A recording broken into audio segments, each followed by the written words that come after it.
back to the class, everyone. Today we're going to be talking about something kind of wild and something I've actually known about for years, and that is going to be the best legal, that's very important, hack that I know of in Galaxy of Heroes. And we're going to go and show this specifically what happens, but I do want to clarify this has nothing to do with anything that is against terms of service and or involving an APK. We're not like maxing out our stats or doing anything stupid like that could get us banned from both YouTube and the game. But what we are going to look at is something that kind of CG left the back door open on, and you and possibly your guildmates can also take advantage of it. So that being said, where exactly is this hack or bug or feature, whatever we want to call it, happening? And it's going to be all the way over in Territory War. So this is my account. It is currently being played in English, and that's important, and we'll get to why that's important here in a second. And I want to do is pull up our previous territory battle. We won, yay, cool, pretty fun.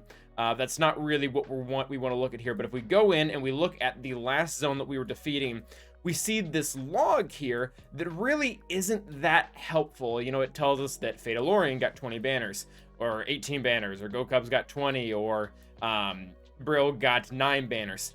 So we're seeing that people are winning, but it doesn't give us any other information than the amount of banners they're coming out with, which this can be a little bit problematic if you're in a guild where, for whatever reason, you have people dropping battles against certain teams, either once, twice, 3 times, whatever, and you don't know who's doing it, and some of them might actually be even preloading it, and they're not wanting to fess up to it. That's not really the case in my guild. We're pretty kind of mature about it for the most part, but a lot of guilds, or I'm sure that we've even had members before that don't want to come clean, and we would like to know who it is. So there is a hack that kind of moves around this, but to do this, you have to change the game out of English and into another language. So now what we're going to do is we're going to log back into the same exact account after the same exact territories. Everything's exactly the same. You can kind of see all the numbers are pretty much where they're supposed to be. I guess you can't see my name. I kind of have that covered up, but now you'll notice I have changed the game to Portuguese. I think you can change it to a lot of languages. I know that I think Spanish, French, and maybe some other ones will do this as well, but I just happen to know Portuguese, so that's why we're doing it. Vai Brasil. But now if we go back into the same exact territory war on pretty much the same exact date, you're going to find that the information that we have to deal with is just going to be suddenly very, very different. So again, everything is in Portuguese, so hopefully you want to pick a language that you somewhat know.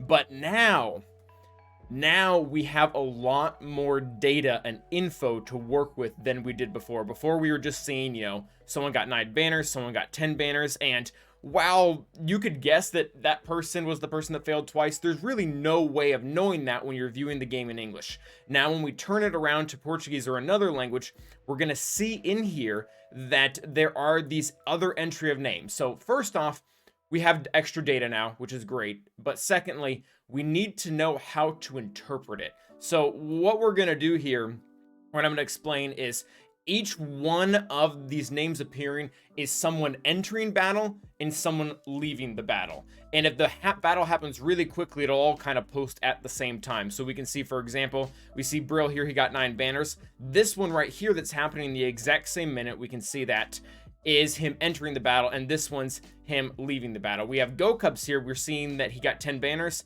and that he left the battle. And if we scroll up a little bit further, we will see that within 5 minutes, you know, 32, that battle went pretty quick. Within 1 minute, he was entering the battle. And basically what I'm getting at here, and I don't think I can publicly shame anyone, but if you can find someone's name linking up twice and they didn't have a prior battle that they were already doing, you can find out who's dropping battles, because if they have an entry and an exit and no banners, they lost. And then you can start to tie things together. The only issue with this is if you're going to use it, you really do have to kind of pay attention a lot, because you'll see, for example, Fatalorian's name here is mentioned 3 times, which doesn't really promise a fail. It just means that he's probably battling more than once, because if we look, we'll see that he has another win later on along with another exit. So really it's 4. So I have no idea why this exists. It has existed since the beginning of the game. When I originally started playing Galaxy of Heroes, I was only playing in Portuguese because I was living in Brazil at the time.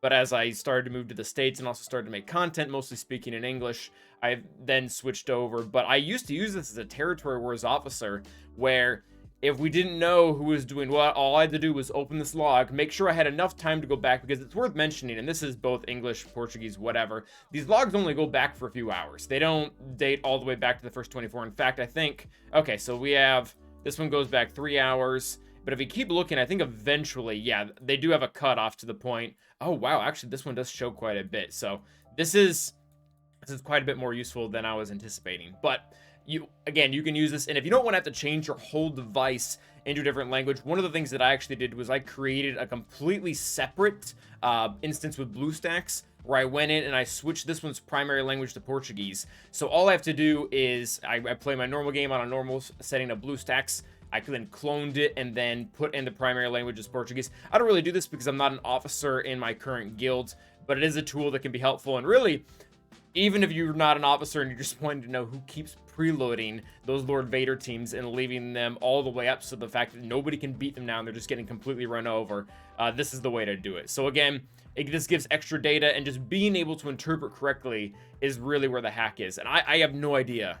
I have absolutely no stinking idea why this is not available in English. I don't know if they thought it looked unclean. Like, it is kind of messy the way it is portrayed, so they killed it from English but never went into the other languages to do it. But yeah, there it is.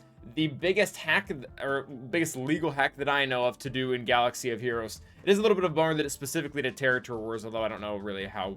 I guess maybe something similar for TB, which I guess we kind of had that when they deployed GP. But anyways, thank you guys for watching. E como sempre, continuam maravilhosos.